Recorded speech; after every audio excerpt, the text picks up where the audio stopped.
Thank you. I want to start with just a few words from the Metta Sutta, from the Buddha's words on loving kindness.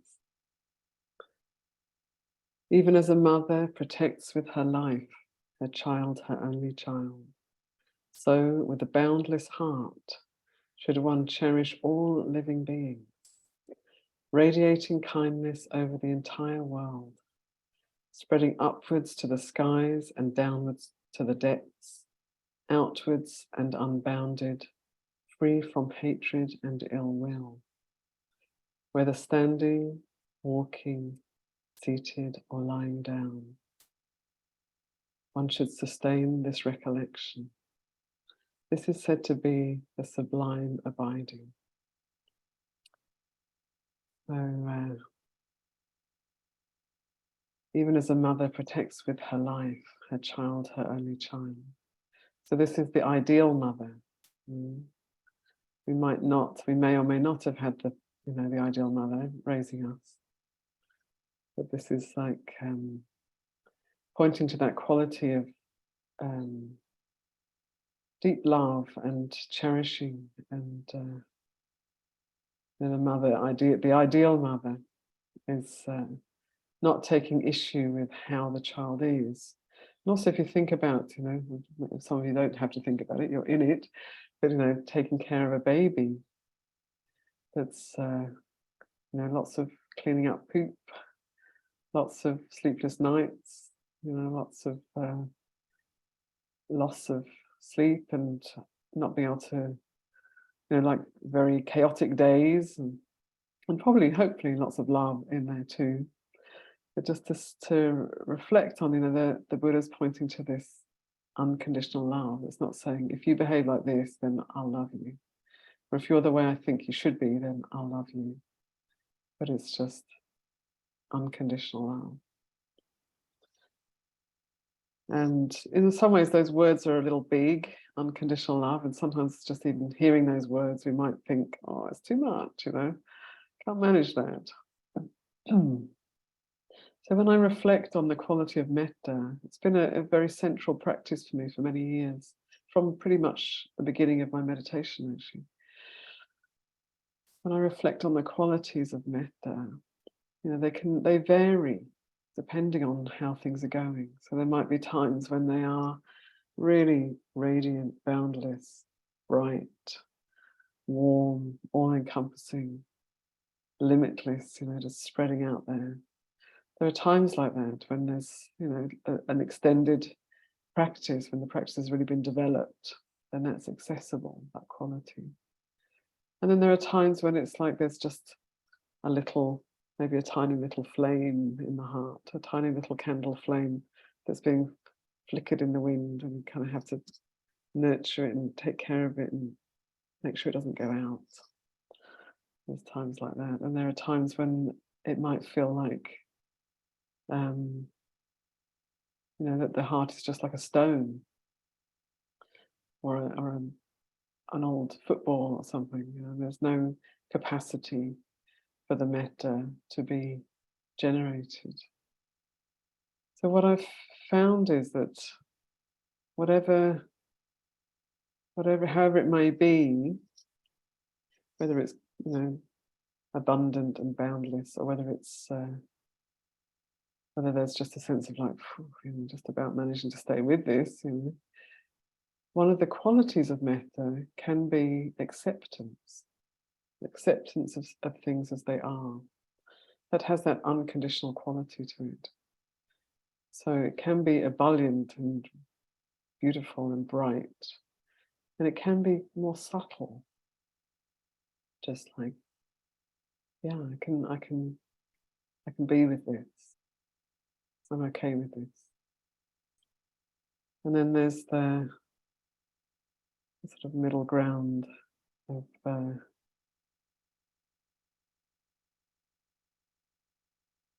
little bit of warmth, a little bit of radiance, a little bit of a glow in the heart. And it can just about, can stay here for a period of time. Can take care of that for a period of time. And just that is also very, very precious and very important, because whenever we're stepping out of the habitual patterns that we've developed through our conditioning in this lifetime and possibly other lifetimes, whenever we step out of those patterns into a different form, different mode, we are directly transforming our karma, really. We're transforming we're meeting in the present the results of our past actions, and we're meeting them in a different way. We're not just meeting them in the same old reactive patterns, or justifying why we have a right to keep our heart small and be defended.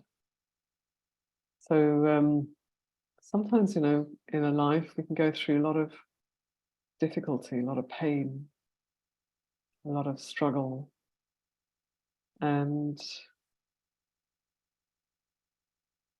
that isn't an obstacle to cultivating metta. If anything, it makes it even more important, because if we just make ourselves small because life's been hard and it's been too difficult, if the heart is a bit tender and a bit beaten up, and so we just stay small and hidden and don't allow a possibility for change, then we're kind of stuck, and we keep recreating the same situation over and over again. So we kind of create a prison for ourselves. And if we blame others, then we give them the power to change our situation, which is, again,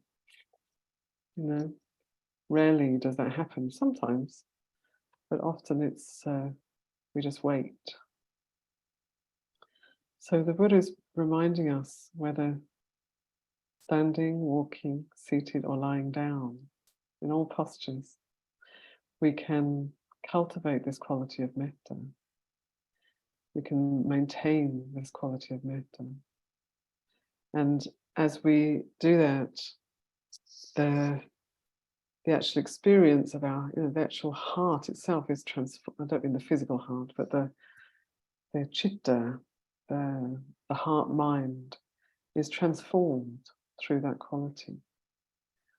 And it takes our intention and sustained practice, really, to change the patterns of our heart-mind. But it is an essential aspect of the practice.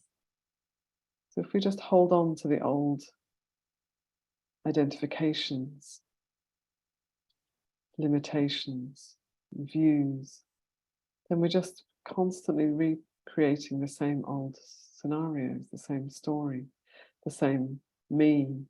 And it might be familiar, and there can be a certain comfort in familiarity, but it's a painful comfort, like the comfort of wearing something too tight, but you're used to wearing too tight. So this practice of the Brahmaviharas is central to the transformation of the heart. So I think people often, I've found anyway, that often in Buddhist circles there's a lot of emphasis on knowledge. There's a lot of interest in the many lists and the brilliant teachings of the Buddha. And there can sometimes be a sort of, and there's metta. You do that little metta practice for 5 minutes at the end of your practice. And even sometimes people practice metta as a thought or words in the head. I've had people say to me, I've been saying these phrases for years, and I'm just not getting any kinder. And then when I explore a little bit, I realize that they're just saying them up here in the head. They haven't brought them down into the heart. So it's in the heart that the transformation happens. The head can understand things, but the heart, we need to work on transforming the heart, opening the heart, clearing out the clutter in the heart. So sometimes, we lose our mental faculties. It can be with aging that we're no longer able to use our mind in the way that we once could. Or there may have been, sometimes people have an accident, brain injury, and no longer able to use the mind, the thinking mind, in the same way. So all of the stores of knowledge and brilliance in the mind can be lost. But what we cultivate in the heart tends to stay with us right through to the end of our lives and onwards. So it's essential to do that practice, the practice of transformation of the heart. And the qualities of all of the Brahma Viharas. So I'm going to start just focus on metta today. The qualities of metta are boundless,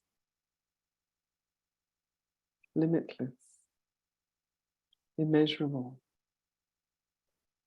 So these are beautiful qualities, and it can be also that we pick those up in the wrong way. So when I was not first practicing, but at a certain point in my practice, I met a very wonderful nun who, when I was staying in a monastery where there had been a lot of difficulties for many years. Actually, I was just there for 1 year, and then this rather wonderful nun came and stayed with us. She was a Burmese nun,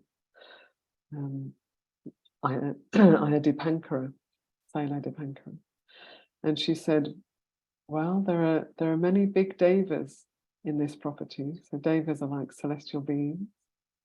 So there are many big devas here, and they're upset because people aren't generating much metta here, and they're not sharing the merits of their practice. So they were like, well, they're all these Buddhists and they're not really doing their job, So then I was feeling like, okay, I've got to work really hard, generate lots of metta for all these big devas out there. And then I found myself getting exhausted because, I couldn't keep up with it really.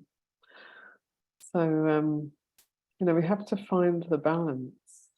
And Anna Garika Bethany, who's just sitting here with me at the moment, gave a very beautiful and clear analogy earlier today around metta practice. There's a realization that she had herself of it's radiating metta. And if you have an old radiator, those old radiators that they used to make, that you used to be able to sit on because they're so wide, they generate heat. The heat goes into the radiator. It heats up the actual physical radiator itself. We can probably still with a space heater, that's the same now. You can get those oil-filled space heaters that look a bit like those old radiators. And as the space heater gets hot, it radiates heat. It's not convecting heat, it's not blowing heat, it's just radiating. So it's the same with our metta practice. We generate the quality of metta in the heart, and then it starts to radiate through our being, through our body.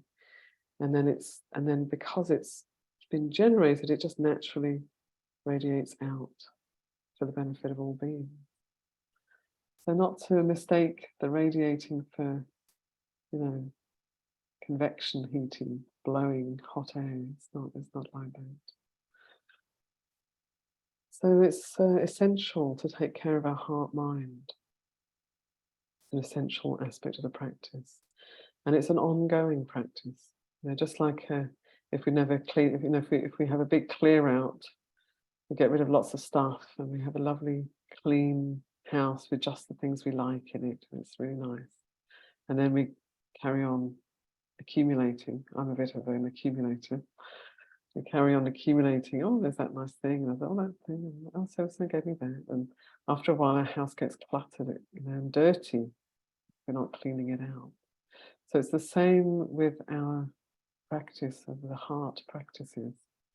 We have to keep them going. We have to keep on creating that space in the heart, that transformational quality of metta in the heart, in our heart mind. Not just thinking about it or putting it on the list of things to do later, or even just doing it for 5 minutes at the end of another meditation, but really taking the time and the care to take care of your chitta, your heart mind. And whatever you find there, it's don't be put off, because it's the natural state of the heart mind is radiant and bright and clear, joyful, free. This is the natural state. This is what's waiting to be rediscovered. So it may be that that our heart feels very small, or leathery, or shut down, or dense. And so then you need to bring metta to that heart, not to try to make that heart pump out metta, but bathe your heart in metta. Bring metta to that heart so that it can gradually heal and transform and open and enjoy its birthright in a way. I'm not sure if birthright isn't quite the right word, but enjoy its natural state.